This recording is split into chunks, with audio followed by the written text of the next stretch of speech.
friends, welcome to Jammy's cooking channel. இன்னைக்கு தான் first video போடுறேன். அதனால ஸ்வீட்ல இருந்து ஆரம்பிக்கலாம்னு சொல்லிட்டு பாயாசம் செய்யலாம்னு இருக்கேன்.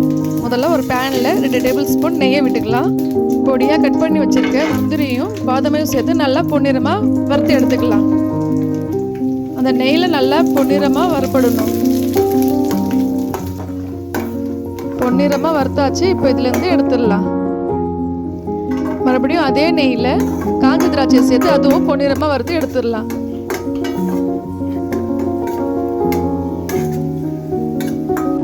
பொன்னிறமாக வறுத்தாச்சு. அது எடுத்த பிறகு அதே நெய்யில் பாயாச சேமியாவை சேர்த்து அதுவும் பொன்னிறமாக வறுக்கலாம்.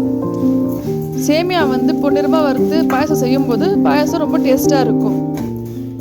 சேமியாவும் பொன்னிறமாக வறுத்தாச்சு. இப்போ அதை எடுத்துடலாம். நான் இப்போ 1 லிட்டர் பால் எடுத்திருக்கேன். இப்போ இந்த பாலை காய்ச்சிடலாம்.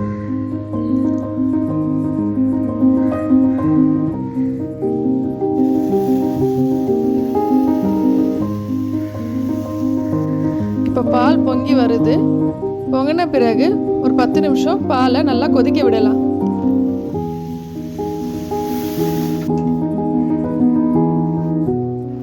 இப்போ பால் நல்லா கொதிச்ச உடனே வறுத்து வச்சிருக்க சேமியாவை அதில் சேர்க்கணும்.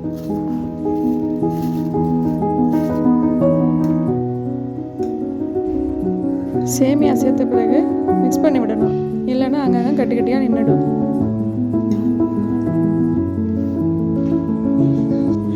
இப்போ சேமியா வேகணும். சேமியா வேகிற வரைக்கும் நல்லா கொதிக்கட்டும்.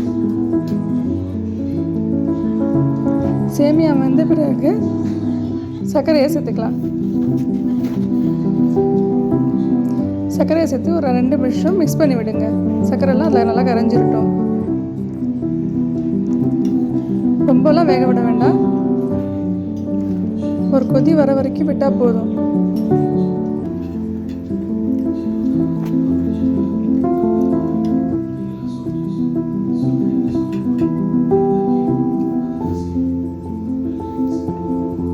கடைசியில் அதில் வறுத்து வச்சிருக்க பாதாம், முந்திரி, காஞ்ச திராட்சை இதெல்லாம் சேர்த்துடலாம்.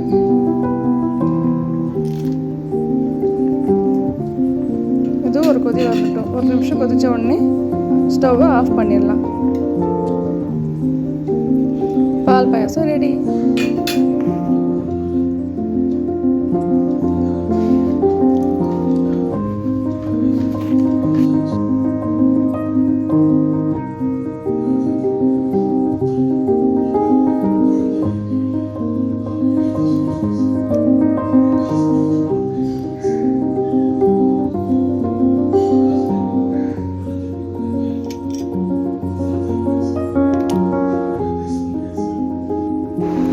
இந்த வீடியோ உங்களுக்கு பிடிச்சிருந்தா மறக்காமல் லைக் பண்ணுங்கள், ஷேர் பண்ணுங்கள், சப்ஸ்கிரைப் பண்ணுங்கள் ஃப்ரெண்ட்ஸ். தேங்க்யூ ஃபார் வாட்சிங்.